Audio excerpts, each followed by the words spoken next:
That's right. Yeah.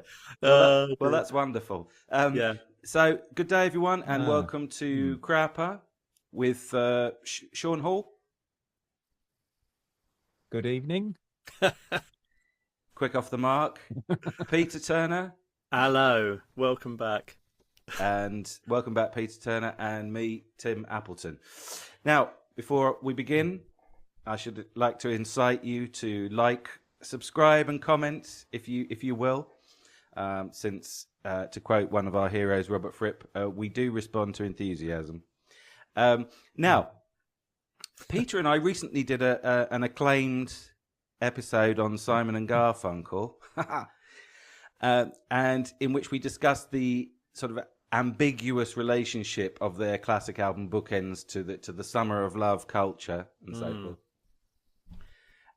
And so that episode proved so popular that we thought we'd extend the topic and discuss the summer of love in a little bit more detail. And so tonight's episode is going to be about we're going to set out our top 5 summer of love albums, i.e., albums from 1967. What do they have in common or not? And so, as usual, we will we'll count down from 5 to 1. And we'll do also rans as a penultimate gesture. Unless anyone has anything that they want to say, I think we'll just go straight into it, shall we? Because I don't, I mean, we Well, could, yeah. there's Tell me, a kind Peter. of it was interesting because Shaun, I sort of messaged Shaun like a week ago or so about it, and Shaun said, "Oh, 68 is more like his year." And actually, when I looked at some of these albums, I was sort of searching for albums for this. I realised a lot of good stuff did come out in 68, actually, which I thought came out in 67. Yeah. There's a sort of continuation. But also, if you go to the sort of Haight Ashbury stuff and go, West America, your stateside, 66 is really like where it all really kicks off, isn't it? It's not 67 is like the Pepper thing, but actually it was already in full swing, really. That's before interesting. that. Yeah, that's interesting. I think you're right. So are you saying that we chose the wrong year to begin with? No, yeah, the crap one in the middle. Yeah. So there's an opening thought. 67 was an interstitial year. Yeah. That's interesting. Shaun, did you have fun with this one?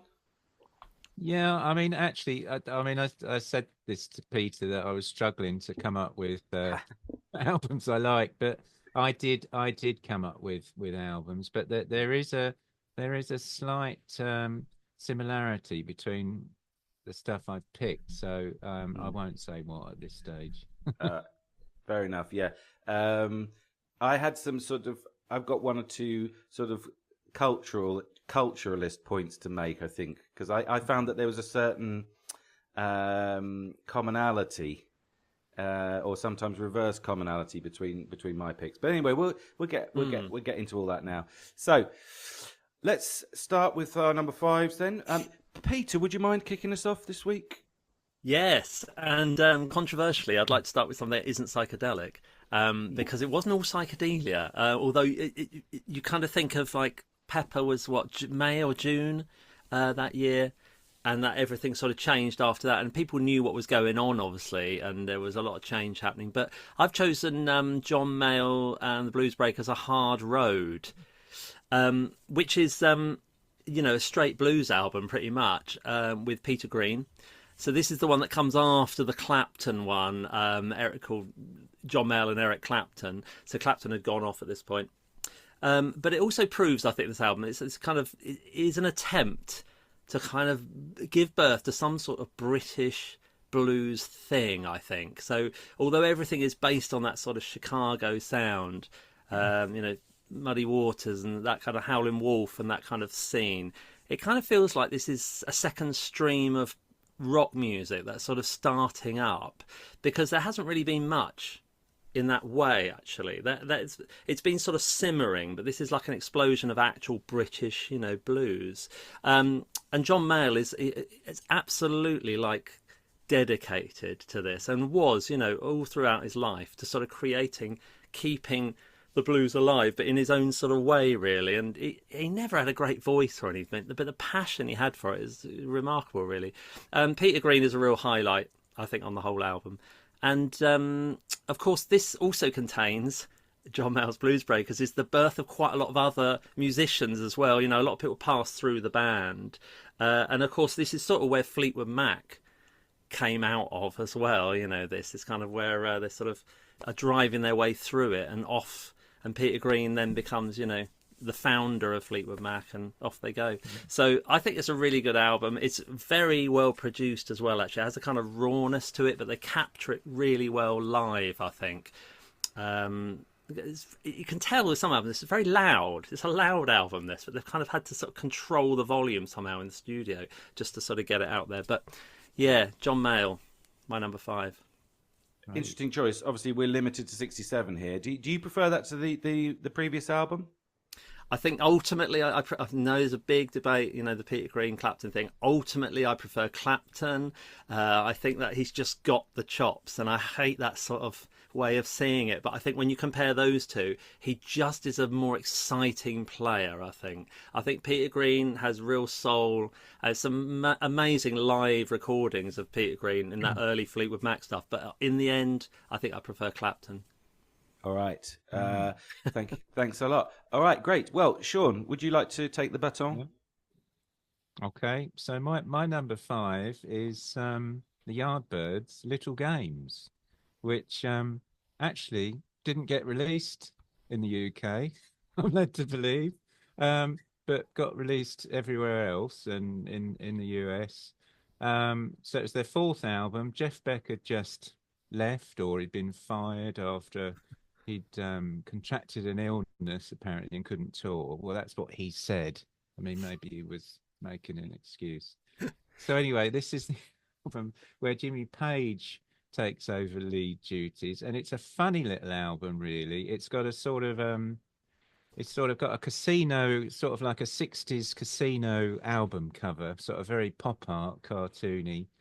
And the whole album, it's a bit of a mishmash, really. It's got some experimental sort of psychedelia on there. It's got some sort of mod sounding tracks. It's got some sort of rehashed Muddy Waters style stuff. So it's a real mixture. It was produced by Mickey Most, who I think was pushing them towards a pop album, but their live performances were becoming more experimental, you know, with Jimmy Page on his violin bow and all that sort of stuff. So yeah, they released one single from the album, which was Little Games in the UK. Didn't chart. So I'm not selling this very well, but it's one of those albums that when Led Zeppelin happened, they re-released it, and all the Zeppelin fans went out and bought it, and you've got all this interesting Jimmy Page stuff where you've got a song like Tinker Tailor on there, which has got very twee lyrics, but it's got part of the embryonic riff of The Song Remains the Same, and you've also, you know, you've got White Summer on there, which he performed with Zeppelin. So you've got all this sort of interesting stuff. There's a very strange sort of psychedelic piece called Glimpses with a sort of a psychedelic-y voiceover on there.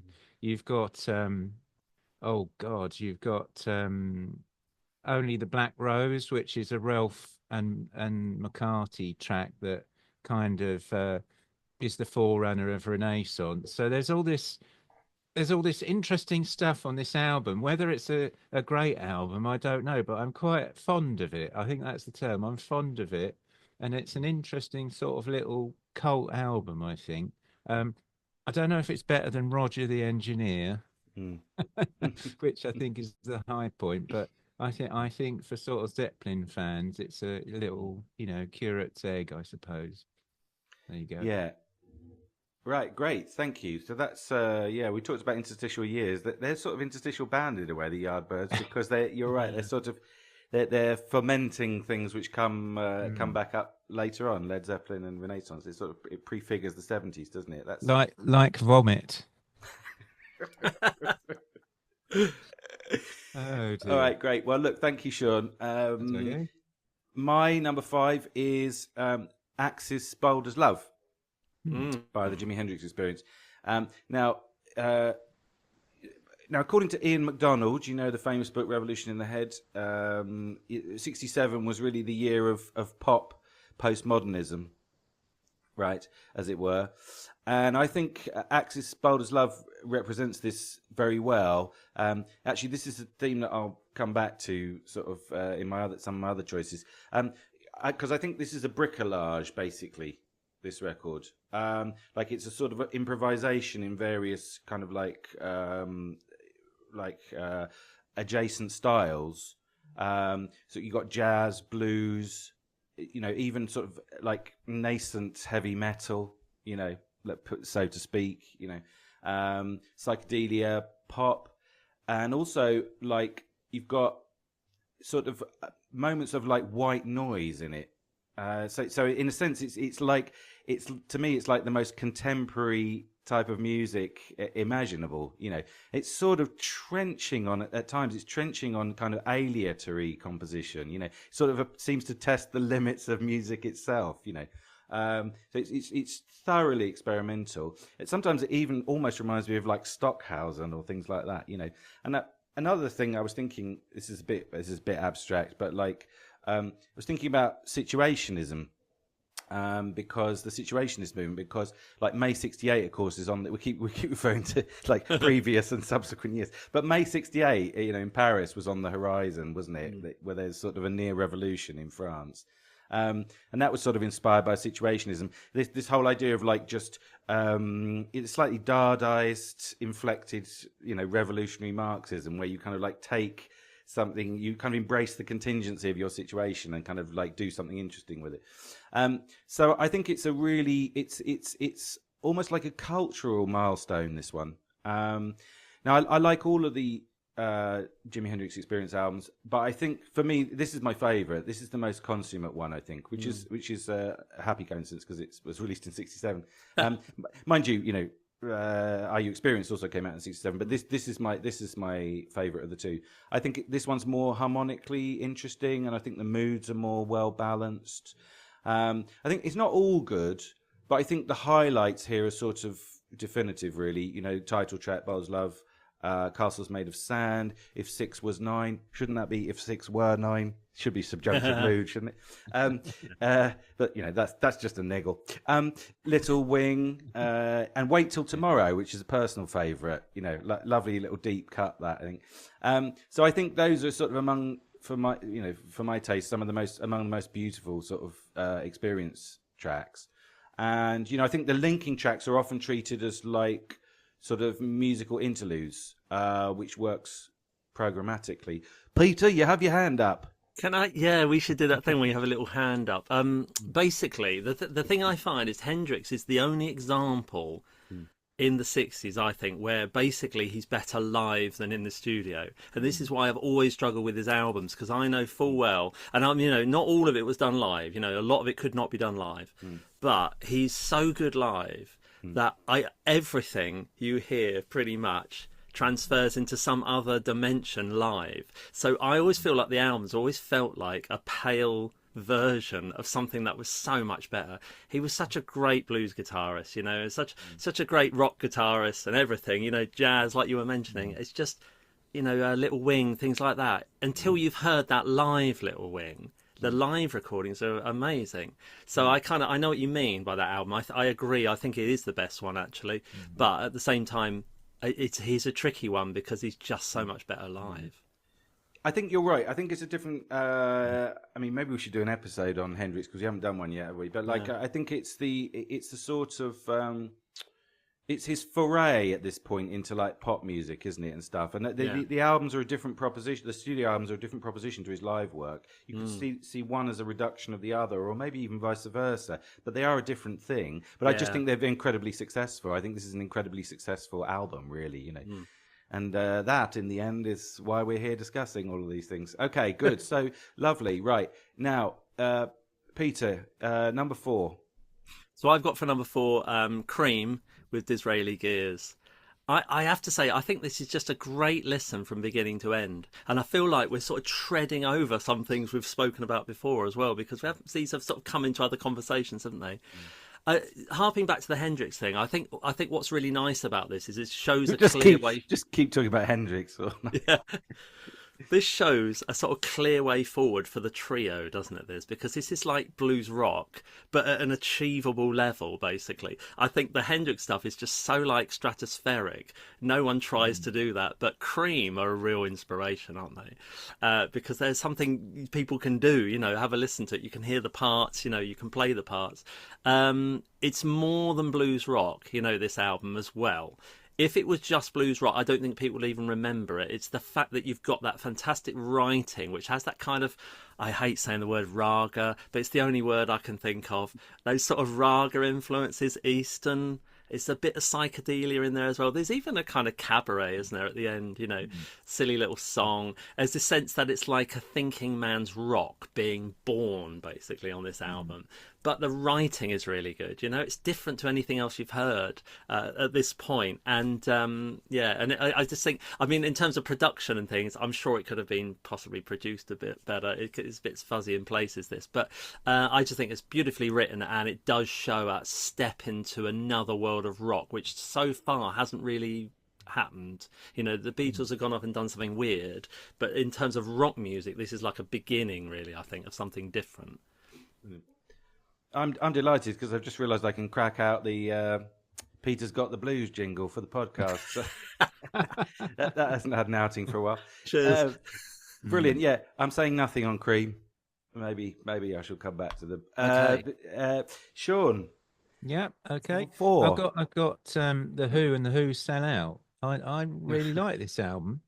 I think it's a bit pop art for me, really, where they've got the album linked with advertising jingles. It's maybe not their strongest album of all time, but I think it captures a flavour of the moment, and it's humorous as well. It's comical, but there are some great songs tucked away on here, and it's all linked to the kind of pirate radio station with these spoofed adverts and public service announcements, because I think the Who was it right? They'd been making commercials themselves round about this time, and so it's a bit of self-reflected irony there. But it sort of deserves an episode in its own right. I think I can't sort of do it justice in 1 minute, Yeah.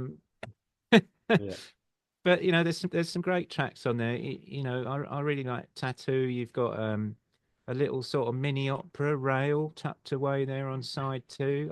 I tend to think side 1's better than side 2. Oh God, you've got there's I Can See for Miles, of course, as well. And the whole package is nice with the sort of comical photos of the band. Roger Daltrey in the bath of baked beans and Pete Townsend with his Odorono. But they're great. Odorono, that's another great little track. Yeah. Got to number 13 in the UK, so didn't do too badly. And it's in Rolling Stone's top 500 albums of all time, but don't ask me where. At 497. 497. Yeah, but I really like some of this material. And yeah, it's sort of a pop art album for me, so that's Summer of Love in a way. Yep. We went to Abby and I went to a Andy Warhol exhibition the other day at the Thyssen Museum in Madrid. Warhol and Pollock. They're trying to sort of see whether they trace the connections between them, but turned out there weren't any. But yeah, so you're right. Interesting pop art, and also as again postmodern, right? This is meta, isn't it? They're sort of commenting on themselves, sort of thing, Great. Now, along the same lines, another postmodern album is my number 4, "Surrealistic Pillow" by Jefferson Airplane. And I think that there's a track on here, 3/5 of a mile in 10 seconds. And to me, that sums up the sort of the postmodern, idea, as it were. They're sort of foreshortening the time periods, and so you have things which are separated in time, kind of playing out simultaneously. So again, you've got this sort of jazz. They've got jazz derivations mixed with psychedelic pop and even flamenco and chords and things like that. But I just think it's such strong material, on this album. I think it's a real gem. I think I read that some pretentious critic or other, I think working for Rolling Stone, big surprise, it said that After Bathing at Baxter's was a more essential album. That's to say the one that came afterwards. But, I think I was thinking that in order to decide that, you'd have to actually sit through After Bathing at Baxter's without falling asleep, which is too much of a task for me. This is much better album as far as I'm concerned. Couple of small problems with it. I read that after this album, they were the highest paid act in America, Jefferson Airplane. So they were the highest paid acts in America, but they couldn't pay anyone to tune their guitars up because their guitars are constantly out of tune, including on the album. I mean, the playing is quite shoddy. I love the songs, but the playing here is really really amateurish. And the only other sort of niggle, really, for me is that I think the songs are in the wrong order. I got 2 ballads in a row on side one, and the solo guitar piece towards the end. I mean, that clearly should have been the run out. But I mean, it's like they didn't even bother to order the songs properly. But as I say, that is nitpicking because basically I think that this is a totally successful sort of artistic statement by them, and I think really which they never really managed again for my money, this band, even though they did do some interesting stuff afterwards. Peter's hand is up, his finger. The thing is about Jefferson Airplanes, they really represent that American sound, don't they? There's something about them which could never be done over here. I don't know what it is, but they're a ragtag of kind of idea. It's like they're all just playing, aren't they? And no one's really spoken about it, and something crazy is going on. And above it all, you've got that wonderful voice, splitting through it all. It's something that just can never be repeated. I doubt they ever did anything the same live, even. It's like, there's a kind of majesty, isn't there, to that kind of craziness, I think. Yeah, you're right. It's like they're all doing different things, isn't it? I mean, if you watch them live at that time, the Woodstock film. Yeah. I mean, actually, there's there's like 7 of them in the band or something, and they're all sort of like facing in different directions, like they're not even listening to each other. So maybe that's another kind of another postmodern effect. All right, good. Well, look, let's go to threes then, Peter. Well, I'm with Shaun here, but I've put it up a notch, which is the Who Sell Out. I've put at number 3. This is a real, it sounds crazy to say, but it's a bit of a hidden gem, because I think because it comes before Tommy, I think it's kind of sidelined slightly maybe, and the earlier Who stuff is usually the stuff that people know, actually, isn't it? The sort of singles, the early singles. And this is sort of stuck in there, but it's so entertaining. I mean, I don't use that word very often with music, actually, but it is really entertaining. It's like this tour de force, isn't it, of like jokes. And they are quite funny jokes, and the adverts and silly voices and these weird characters appear, Silas Stingy and things like that, and but really blended in with these really sort of powerful rock moments as well. It just sort of drives the album on, like there's not a break in the album. It's like you're just carried from beginning to end. It doesn't feel like there is a point you could stop listening to this, except when you have to flip it over, obviously, for people who don't remember vinyl. It has got a fantastic cover as well. It's an unusual cover for the time. It doesn't really seem to sit very well with anything else. But the sort of adverts on the front, really nice. I Can See for Miles, I think, is such a brilliant idea. It's such a great idea for a psychedelic song, essentially, because this idea of having a vision, it's like your mind induced by sort of mind-altering drugs, and being able to see into, all the way to Paris on a clear day and all this stuff, the Eiffel Tower and all that stuff. I think it's wonderful. It's such a brilliantly conceived idea, that. Odorono is a wonderful song, I think. Really good. And you don't know where it's going, do you? When you first hear it, it's so funny, that song, because you don't know what the hell the song's about until it's about her not wearing deodorant at the end. And they just, it's just a joke. Tattoo is great as well. I Can't Reach You, actually, is one Shaun didn't mention, which is a really nice sort of little pop song, isn't it? Pete Townsend's just sort of pulled out the bag there. It shows that kind of, maybe that's the most Tommy-ish thing actually on there, possibly. but Townsend's writing sort of really improving. But I just think that you can't get a more entertaining journey, really, because they plug all the gaps. Here's a song, but here's a joke you're going to like as well. It's just never ending. It's wonderful. I like it. All right, good. I'm not a huge fan of that album. It's not on my list. Sean, did you? So it won't be coming up again tonight. Sean brings it up again. Have you got? Yeah, sure. Unless it's on Sean's list twice. So Sean, have you got any final so words? Good, I listed it twice. Hang on. Do you need a number 3 at this point? Yes. You do, right? Well, my number 3 is the Beatles, but which album? It's Sergeant Pepper, which is such an important album. Although it's not really my favourite Beatles album. And actually, I don't know what my favourite Beatles album is. It changes from day to day, really. With the Beatles, you confessed to me in private. Please me. That's my favourite. But culturally, it's so important. Actually, no, it's live in No, sorry, not that. Culture is so important, and as a whole package, you got the cover, which is iconic, Peter Blake, with that collage. It's kind of like the dawn. Is it the dawn of art rock? Basically, the Moody Blues were getting interested at this point, and the whole linking theme of this sort of Edwardian era band is brilliant, and it's so hard to talk about it because it's so well known.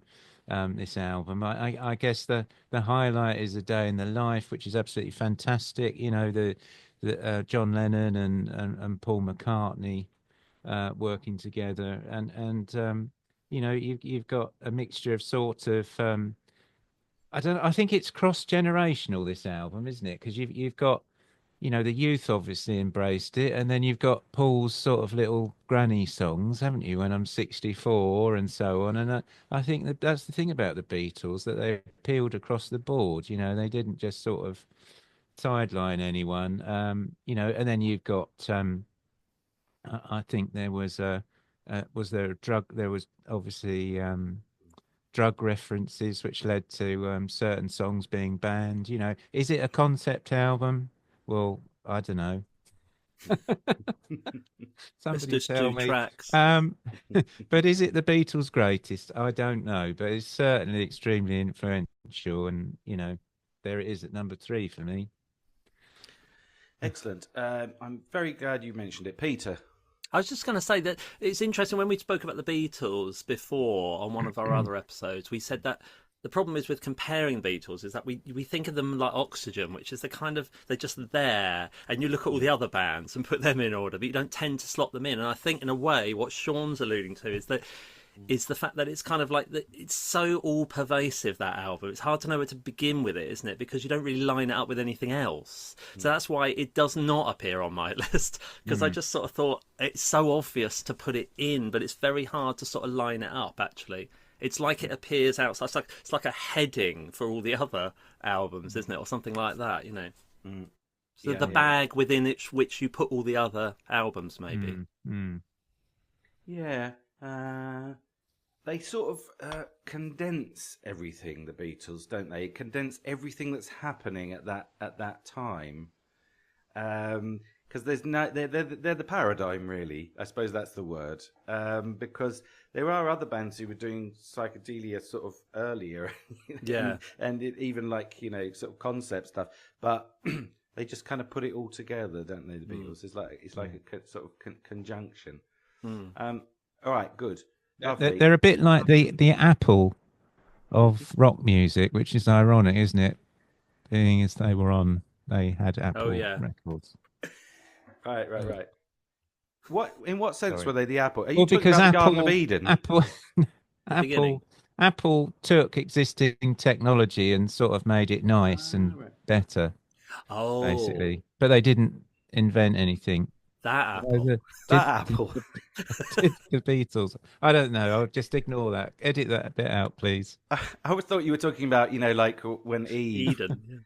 Decided to eat the apple in the Garden of Eden. I thought you were making a metaphysical reference. No, you were just talking about Steve Jobs. You were saying that the Beatles succumbed to evil. All right, good, lovely. Well, look, it's my three right now. I get slightly lost. Yeah. My three is Something Else by the Kinks. Ah. Now, in a sense, this is an exception to the series of my albums, you know, or is it? Because it's specifically not like a postmodern psychedelic album, like, you know, basically my other choices. But without saying too much, in fact, I would say it's almost like an anti-postmodern psychedelic album. It's nostalgic, you know, sentimental, you know, as is demonstrated by the cover. I won't talk too much about the cover because we've got Shaun here. But yeah, it's also the most English in my list. I mean, I don't know if there's a connection there between the sort of nostalgic sentimentalism, you know, and the sort of you know, as I say, the exceptionalism with regard to what everyone else is doing. But as I say, I'm not sure if it's necessary. I'm not sure it necessarily breaks with the series in the sense that it is specifically not what all the other bands were doing, and I think that was Ray Davies's idea. You know, so in a sense, maybe, you know, the exception proves the rule, etc., etc. I mean, it's like actually this is sort of part of that moment, but it's like the sort of counter moment, as it were, right? Now, on the actual music, I think that this is, for me, this is the first truly great Kinks album. I think before this point, you know, I'm willing to debate this with our audience, but I think that before this point, they just basically had amazing singles, and from this point onwards, I think you get a run of classic albums, and I think this is the first. There's not an album before this by the Kinks that I can really sit and listen to and, you know, and be satisfied with. This is the first one. It's not 100% perfect. You know, because they're just doing songs, and it's just song after song after song after song, and the things that most of them are so great, but then if one of them doesn't work, you really notice it, I think. But the thing is that they, you know, their misses, as it were so rare in the subsequent period that I think you barely notice. I actually think the worst songs on this album are, in a sense, are the Dave Davis tracks. That's going to annoy his fans. I think Death of a Clown is good, but I think Love Me Till the Sun Shines and Funny Face, I think, are crap, basically. They had what's weird is that they had a couple of amazing sort of singles out around that time. Autumn Almanac, Mr. Pleasant, you know, Act Nice and Gentle, I think it's a great track. I think they would have made really good substitutions, but, you know, that again, I'm nitpicking. I mean, it's a bloody amazing record. I think side one is perfect, completely David perfect. Watts is brilliant. Yeah. Side two, I think, as I say, is a bit more patchy because there's a couple of weak Dave Davis tracks. But it ends with Waterloo Sunset, which is, I think, is one of the greatest songs of the '60s. So just can't speak too highly of this one, really. Yeah, it's a nice album. It's a nice album, but it kind of got into my other list, this one. It didn't quite make it on, although it was on the top 5 for a bit, but it got knocked off. Oh, was it relegated? It was relegated. Yeah. Yeah.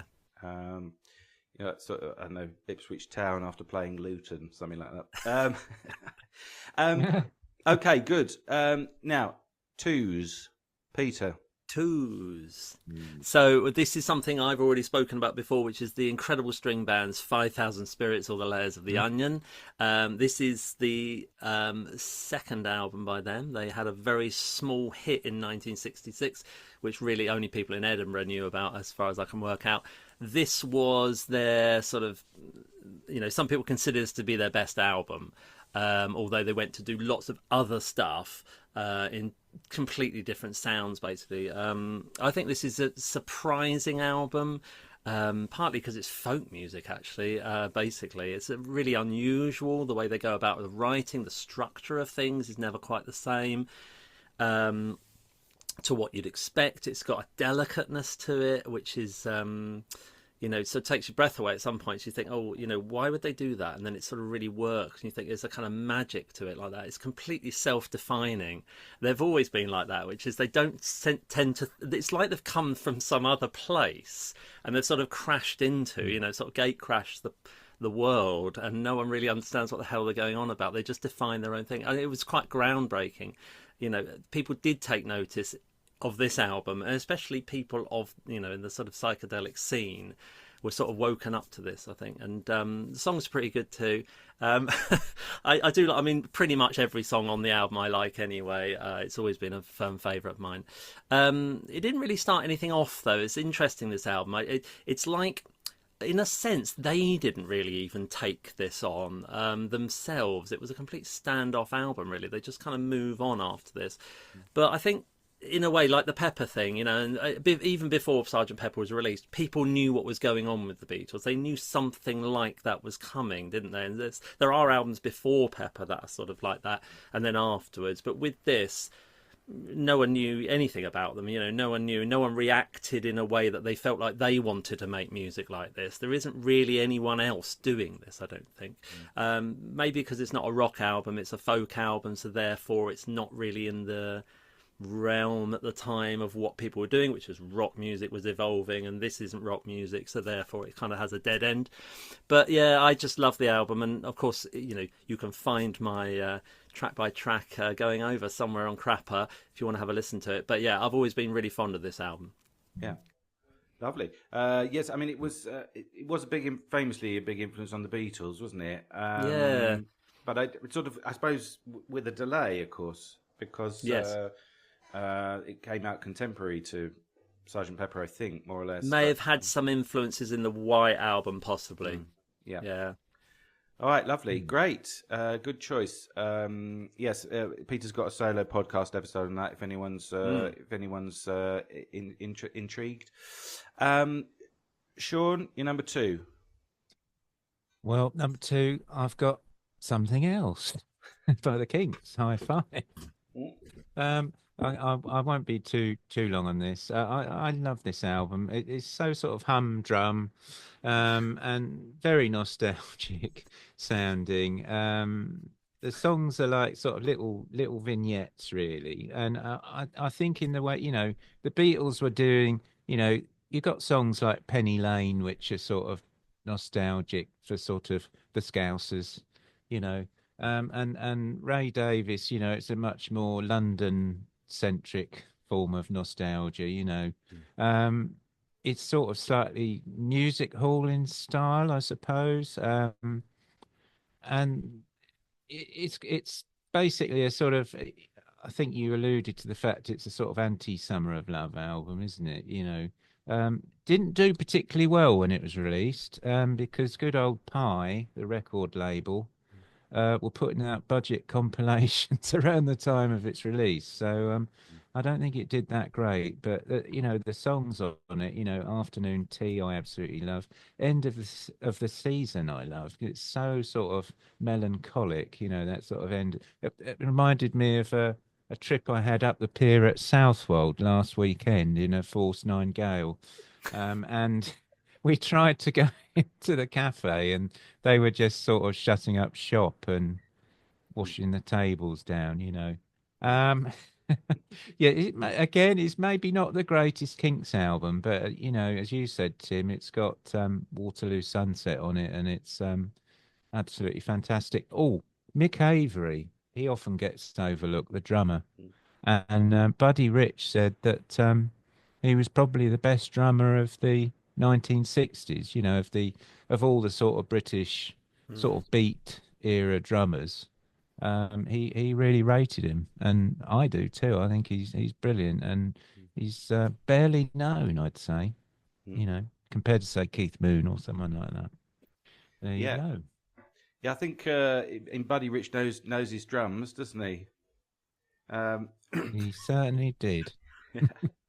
But I mean, do you think it's just a word, Shaun? Do you think that it's Yeah. Do you think it didn't do better because it's so out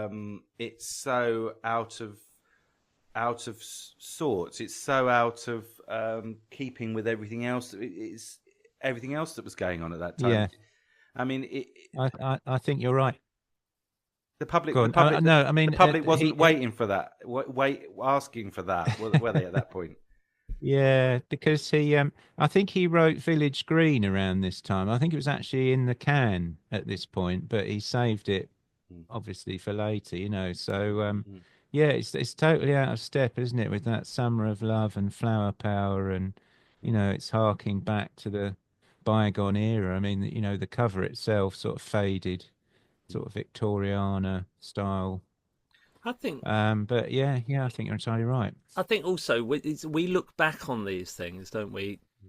We look at the 60s and we look at the albums, but I think really my impression of it was the 60s was really a time of singles, isn't it? People remember songs, and I wonder how many people even remember Something Else by the Kinks who lived through that era. I think when you get to the 70s, that's when albums start to count more, don't they? People remember albums rather than singles, and I think it's possible that these just pass by these, including Village Green as well, you know, and people remember a couple of songs and the singles that were around it, but actually the album isn't something people talk about much.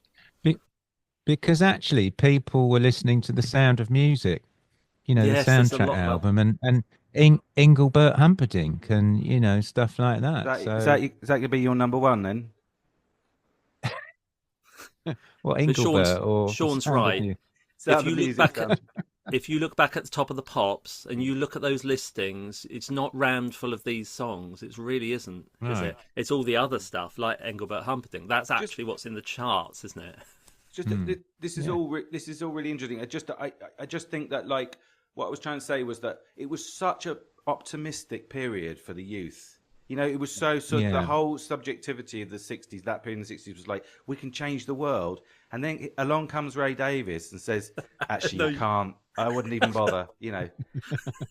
You can see why people might not have bought into it, you know. He's the sort of Carl Pilkington of the 60s, isn't he? Yeah, but they did have a bloody awful record company. Pie were shit. Sorry, am I allowed to say that on air? You can. But they were. In this case, it is justified. All right, good. Let's go to... So my number 2 then is Disraeli Gears. We're going to start overlapping now. I can't really, you know, I can't speak too highly of this album. Once again, I think this is, as I said before, like a bricolage. You know, there's a sort of crossover here between the Jimi Hendrix Experience and Cream. You know, not beyond the sort of superficial thing that they're both trios.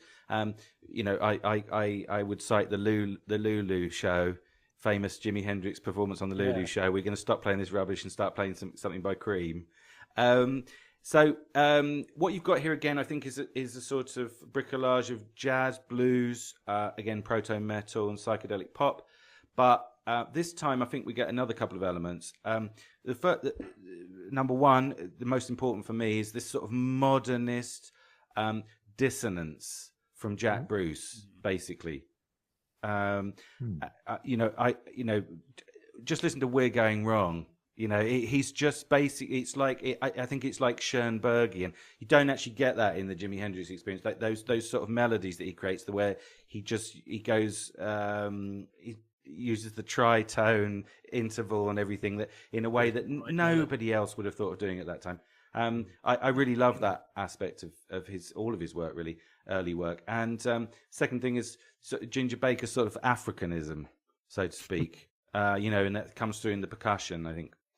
And I think really that makes it, you know, not only one of the best albums of the year, but one of the most intelligent, really. And so I think that this album really sort of fizzes, so to speak. Again, partly because of the sort of consistent, eclectic quality of the songwriting. Oh, we've lost Shaun there. You know, it's an eclectically written album. You know, and partly because of of course, the tension, the famous tension between the players. I'll direct these comments to you, Peter, since Shaun seems to have bowed out for a second. You know, which, of course, Ginger Baker once described as open warfare. You know, I mean, they bloody hated each other. So it was an explosive situation, and it did explode. I just imagine live, they must have sounded so good, Cream. Imagine seeing them live. Yeah. Hi, Shaun. I'm back. Yeah. I was just saying that Cream did explode, but it was like a star, It would burn very bright and left behind a singularity. That's where I was going. But yeah, I think that they. I don't think it's their only great album, Cream, but it was their first, and of course it's the only one from that special year. Yeah. So good. Now, look, before we get to our number ones, I'm going to push things on a little bit here. Let's go to also rans. I've got about 1 million also rans. Peter, do you want to kick us off? Well, yeah, The Kinks and Something Else, I think it's a great album. There's some, it's really diverse as well. They kind of go off into these weird spaces, don't they? And not all of it works, but it's just that he's just full of music, isn't he, Ray Davies, I think? And it's all coming out. I really like Evolution, the Hollies album, which is their first attempt at a psychedelic album. There's a kind of Games People Play is a lovely song, although it's not very 67. It's a really great.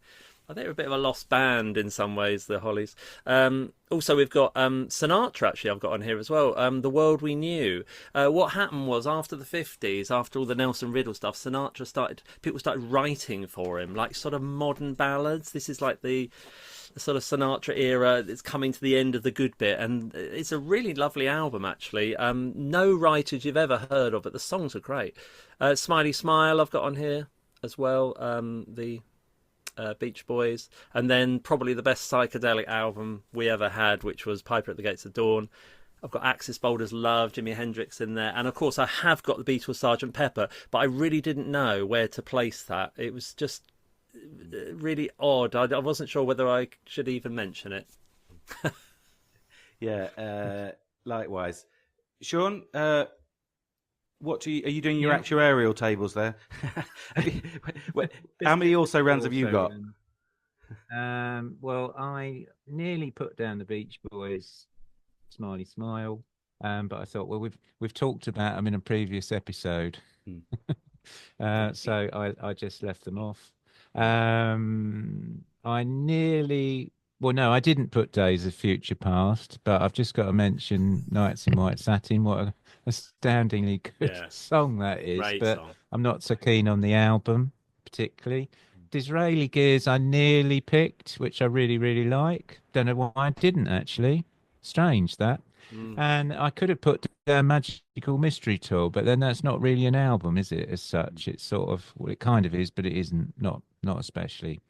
So that was my list. I love Days of Future Past. What's so funny about that album is you spend the whole album waiting for the last track, don't you? And it's so completely brilliant compared to everything else. Yeah. Yeah, amen.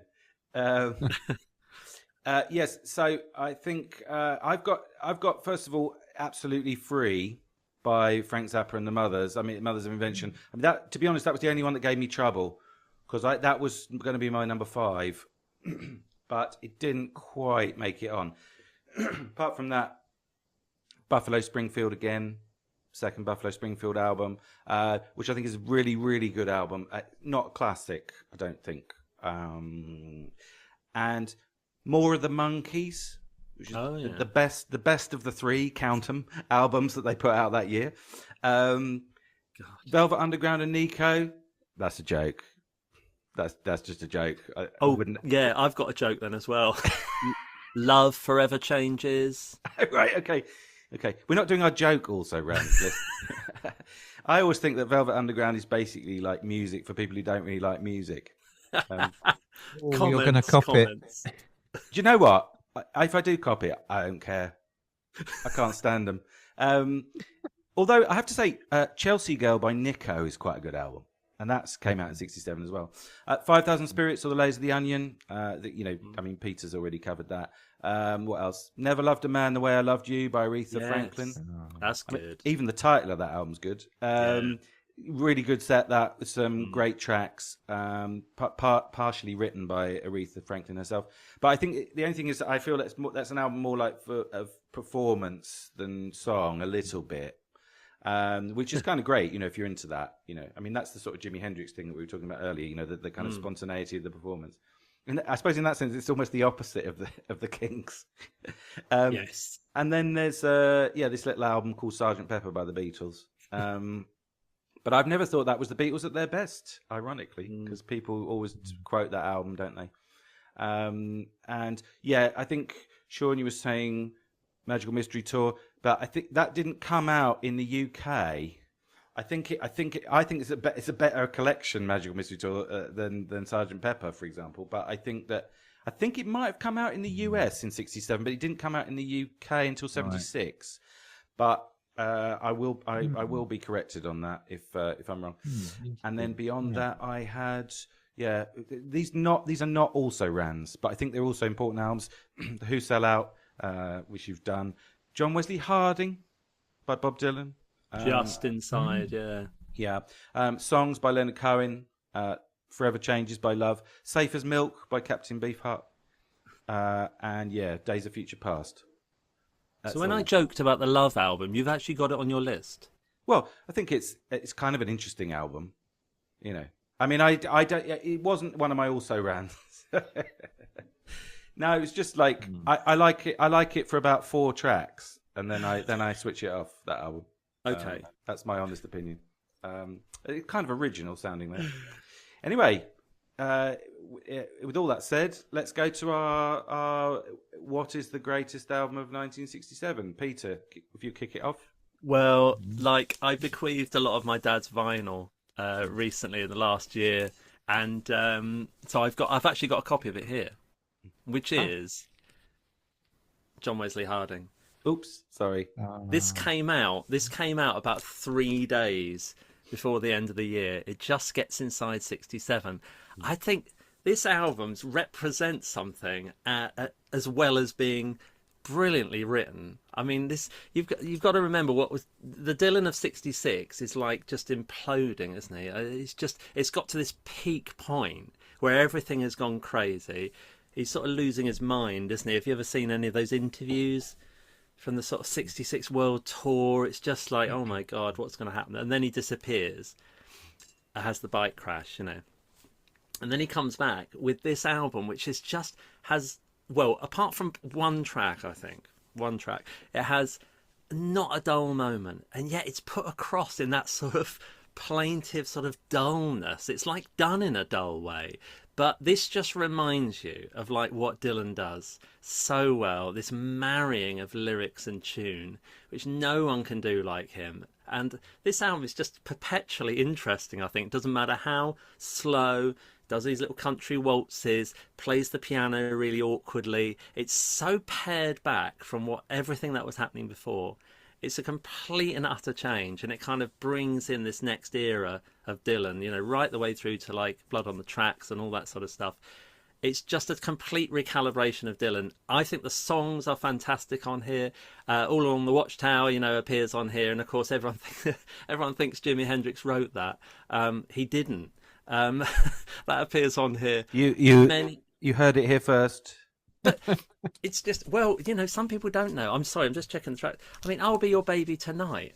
It's just, these songs are thrown out, I think. Like they're just, you get the sense that he just cannot stop the writing. It's just falling through him. That's a wonderful track, you know, and it just, there it is. Even the opening track, you know, John Wesley Harding. It's great. People think the UB40 wrote that one. Yes. Yeah. I think you're right, because they did it, didn't they? The Ballad of Frankie Lee and Judas Priest is just like a lyrical, you know, a brilliance, I think, to that. So it's an odd album, I think, in the sense that it's like Dylan was always one step ahead, you know? Like, why is he doing this in 1967? You know, he's hiding away, and then when the Woodstock Festival's on, he doesn't appear, you know, but he's there. Everyone's always reaching for what he's doing, I think, and that happens sort of lyrically. He changes everything in the 60s, doesn't he? And this is just another step on from that, and it's like everyone starts drifting that way, don't they? Like the Birds and everything. It all starts happening. I think it's a wonderful album, and I think it's forgotten because it doesn't have. It's like somehow lost between the early Dylan and then the rocky Dylan and then nothing. And then he sort of crops up, doesn't he, in the 70s. But this is just such a great, you know, Nashville Skyline, of course, was a wonderful album and much more popular. But this is just brilliantly written, I think. And I have to say, from beginning to end, with the exception maybe of one track, I absolutely love this album. It's interesting, yes. It's interesting you should pick that one because that's like I've been talking about Summer of Love all night, but of course that's the end of it, isn't it? The end of the Summer of Love. It's almost like he had to skip the psychedelic bit. There's no way Dylan could have ever been involved in any of that. He had No. to like take a year off, basically. Yeah. Yeah, he's like too cynical to do that anyway. There's no Absolutely. way he was buying into any of that. He right. doesn't buy into anything, as far as I can work out. And sorry, the last thing I was going to say was from a sort of writer's point of view is that if you can write an album like John Wesley Harding, which only has on it guitar, bass, and drums, and it's barely drumming. I mean, really, it's not, is it? And write good songs, no one can ever take that away from you. You know, it's like. There's nothing on this album which is trickery. It's nothing on here is trying to make you look the other way because the writing's no good or whatever. It's so pure and simple and upfront that you either like it or you don't. But the writing is so good. I just think it proves that he's just a brilliant writer, and therefore we consider him to be a genius. I mean, it's just wonderful lyrically and musically. Perfect. Right. Lovely. Great. Shaun, you're number one. Yeah. My number one is "Piper at the Gates of Dawn" by Pink Floyd, which I've got a bit of an emotional attachment to it. I think it's so sort of at the same time childlike and whimsical, but it's also got this sort of I don't know, this knowing sense of the underground world and psychedelia and drugs mixed into it, and I think it's a gem of an album, really. The cover, I just thought I'd say that's taken by a photographer called Vic Singh, who was a friend of George Harrison, and he basically gave him a prism lens. So it's meant to represent an LSD trip, although I have no idea, whether or not that's reflects it or not. No idea. The title, of course, does come from The Wind in the Willows. So it's sort of, Syd Barrett sort of writing these sort of little whimsical, sort of I suppose childlike tales, really. And you've got stuff like Scarecrow, and you've got Gnome, a gnome named Grimble Grumble.